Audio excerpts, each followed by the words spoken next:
بسم الله الرحمن الرحیم. چون استاده دست افتاده گیر. السلام علیکم و رحمت الله و برکاته.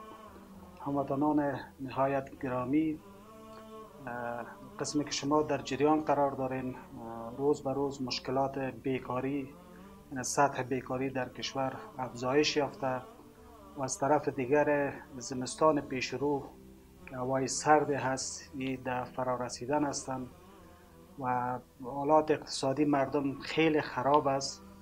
ما امیدوار هستم اون از هموطنان عزیزی که چه در داخل هستند و یا خارج از کشور، الله متعال برشون لطف کرده، نعمت داده و اقتصادشون خوب است تا بتانند که کمک های بیشتر به مردم رنجیده و به وضاحت افغانستان انشاءالله همکاری های داشته باشند تا بتانیم که از این حالت بحرانی و بیکاری مردم افغانستان بیرون شوند. السلام علیکم و رحمت الله و برکاته.